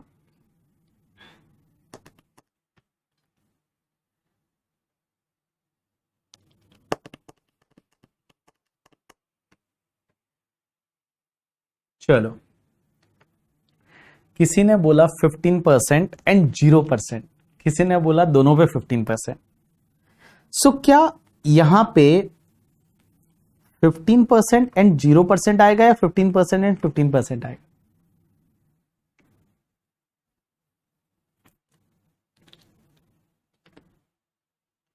राइट आंसर इज, मैं बताऊं, यहां पे दोनों पे आपका 15% आएगा, दोनों ही जगह 15%। एक खजूर, जब तेरी टोटल इनकम 1 करोड़ से ज्यादा है तो 15% सरचार्ज तो आएगा ही आएगा। जब आपकी इनकम जो है वो टोटल इनकम, आपको देखने का टोटल इनकम में सब मिला के इनकम 1 करोड़ से ज्यादा है ना, तो 15% तो आएगा ही आएगा। आपको ये देखना है 25% 37% आएगा या नहीं आएगा। भैया आपको ये देखना है कि 25% 37% आएगा या नहीं आएगा। यहां पे आपका 15% तो आएगा ही आएगा when your total income is more than 2 crore 25 more than 1 crore. अब एक बात समझना, मैंने आपकी कॉम्पैक्ट में बहुत ही सिंपल बना के इस चीज को दे रखा है, इतना कॉम्प्लिकेटेड नहीं है। देखो आपको बड़ा सिंपल सा मैंने दे रखा है, सिर्फ ये वाला पॉइंट है ना, इससे आपको ये समझ जाएगा ये है क्या, सिर्फ 4 लाइनें है बस। देखो आपको क्या देखने का, पहले इधर देखो, अब जो भी नहीं समझा 1 मिनट में इधर देखो, आप भी समझ जाएगा। आपकी टोटल इनकम में, टोटल इनकम का मतलब होता है all income, special income, other income सब मिला के टोटल इनकम। अगर आपका अप टू 50 लाख है तो आपको कोई सरचार्ज नहीं है, नो सरचार्ज। अगर टोटल इनकम 50 लाख से 1 करोड़ है तो 10% सरचार्ज। अगर 1 करोड़ से 2 करोड़ है तो 15% सरचार्ज। अब देखो 15% तक आपको कुछ भी नहीं देखना, भले वो स्पेशल इनकम हो, नॉर्मल इनकम हो, कुछ भी हो, 15% तक तो कुछ नहीं देखना। अगर इनकम 1 करोड़ से ज्यादा है, ठीक है, अप टू 2 करोड़ है, आप 15% सरचार्ज ले लो, भले वो स्पेशल इनकम है, नॉर्मल है, कोई भी हो। लेकिन अब देखो, अगर आपकी टोटल इनकम 2 करोड़ से ज्यादा है, means your total income is more than 2 crore and उसमें डिविडेंड या कैपिटल गेन, स्पेशल इनकम भी है। अगर टोटल इनकम 2 करोड़ से ज्यादा है और उसमें स्पेशल इनकम भी है, तो आप एक काम करो कि जो स्पेशल इनकम है उस पे सरचार्ज, स्पेशल इनकम के टैक्स पे सरचार्ज 15%, और जो रिमेनिंग टोटल इनकम है वो कितनी है वो देखो। तो बाकी वाली टोटल इनकम जो है, स्पेशल इनकम को छोड़ के बाकी वाली टोटल इनकम है, वो अगर अप टू 2 करोड़ ही है, वो अगर अप टू 2 करोड़ है, तो बाकी वाली इनकम पे जो टैक्स आएगा उस पे सरचार्ज 15%। बट अगर रिमेनिंग इनकम जो बचा है, जो स्पेशल इनकम को हटा दो, रिमेनिंग इनकम है वो अपने आप में 2 करोड़ से ज्यादा है, अप टू 5 करोड़ है, तो रिमेनिंग इनकम के टैक्स पे सरचार्ज 25%। एंड रिमेनिंग इनकम अपने आप में अगर 5 करोड़ से ज्यादा है तो उस पे 37% सरचार्ज गाइस। तो देखो बड़ा सिंपल है, सिर्फ ये 4 पॉइंट है, ये 4 पॉइंट दिमाग में डाल दिए, आपका काम बन गया। देखो आपको क्या देखने का, टोटल इनकम में सब, स्पेशल इनकम, अदर इनकम, सब income, total income. Total income up to 50 lakh है, कोई सरचार्ज नहीं। 50 लाख टू 1 करोड़ है, 10% सरचार्ज, कोई भी हो income, total income, total income, total income, ठीक है, total income up to 50 lakh है, no surcharge. 50 lakh to 1 crore है, 10% ले लो। 1 करोड़ टू 2 करोड़ है, आप 15% ले लो। अब एक बात समझो, अगर आपकी इनकम 2 करोड़ से ज्यादा है और उसमें स्पेशल इनकम भी है, तो स्पेशल इनकम पे जो टैक्स आएगा उस पर सरचार्ज 15% लो। अब देखो रिमेनिंग इनकम कितनी है, remaining income up to 2 crore है तो 15% सरचार्ज। रिमेनिंग इनकम 2 करोड़ से ज्यादा है, अप टू 5 करोड़ है, तो आपका 25% सरचार्ज। रिमेनिंग इनकम 5 करोड़ से ज्यादा है तो उस पर 37% surcharge. You got my point और नॉट? यस सर, हमको समझ गया। चलिए आप एक काम करिए, आप आज घर पे जाके जो इस बुक में ये वाले पेज पे दे रखा है, दैट इज पेज नंबर 3 पे, वो पढ़ के आएंगे, और पेज नंबर 4 पे जो एग्जाम्पल दे रखा है वो भी आप करके आएंगे। आज के लिए कुछ नहीं करना है, जितना पढ़ाया है सिर्फ बेसिक टैक्स रेट अपन पढ़ रहे हैं, इसको आप रिवाइज करके आएंगे। कल इससे रिलेटेड अपन काफी सारे क्वेश्चंस वगैरह है वो अपन करेंगे, तो कल अपन क्वेश्चन करेंगे तो और ज्यादा आपके लिए क्लैरिटी बैठेगी। अभी के लिए है वो आप जो है वो सिर्फ यहां तक रिवाइज करके आइए। कंपनी से पहले जो जनरल टैक्स दे रखा है वो आप रिवाइज करके आइए। एंड अगर तो भी आप क्वेश्चन करना चाहते हैं तो आप बिल्कुल करिएगा। एग्जाम्पल नंबर 1 दे रखा है यहां पे, दैट इज एग्जाम्पल नंबर 1 जय वाला, वो क्वेश्चन आप कर सकते हैं। एग्जाम्पल नंबर 1, 2 को मत करिए क्योंकि 2 में डिविडेंड है, मत करिए। एग्जाम्पल नंबर 1 जो दे रखा है वो करिए, और उसके बाद मैंने टेस्ट योर सेल्फ भी दे रखा है, तो टेस्ट योर सेल्फ में अगर आप चाहे तो ये एसके वाला एंड देव वाला, ये 2 आप करके आइए। एसके वाला एंड देव वाला ये 2 करके आइए, एके वाला मत करिए क्योंकि उसमें डिविडेंड है, डिविडेंड को छोड़ दीजिए आप। अगर आप खुद करना चाहे कुछ एग्जाम्पल घर पे जाके, तो एक तो ये एग्जाम्पल नंबर 1 यहाँ पे सॉल्यूशन के साथ दे रखा है वो करना है, और उसके बाद में टेस्ट योर सेल्फ में एसके वाला एंड देव वाला है वो आपको करना है। चलिए आज के लिए इतना बहुत है, कल कंटिन्यू करेंगे। Thanks a lot people, that's enough for today from my side. अच्छा, आपकी जो ड्राइव है गूगल ड्राइव, उसमें एक फोल्डर डाला हुआ है दैट इज इंपोर्टेंट नोट्स करके, तो वो नोट्स वाला फोल्डर खोलोगे, उसमें हमारी टीम आपको जब भी कुछ कम्युनिकेट करना चाहेगी तो वहां पे करेगी। तो आपका डाउट सॉल्विंग का ऐप वगैरह है, उसका लिंक वहीं पे दे रखा है नोट्स करके, उस नोट्स में आप जाके देखोगे तो वहां पे आपको डाउट सॉल्विंग का लिंक दे रखा है करके, ठीक है। चलिए ऑफिस के लिए लेट हो गए, ठीक है, नहीं होंगे, कल से नहीं होंगे, मैं ध्यान रखूंगा। मेरे को याद ही नहीं रहा यार, पढ़ाते पढ़ाते 10 मिनट ऊपर हो गया। चलो कोई बात नहीं, कल से आप लेट नहीं होंगे। Thanks a lot people, that's enough for today from my side. आज जो पढ़ाया प्लीज आप रिवाइज करके आइए, और जो मैंने क्वेश्चन बोले एसके वाला, देव वाला और एक और क्वेश्चन बोला है वो आप जरूर करके आइए। आज के लिए इतना बहुत है।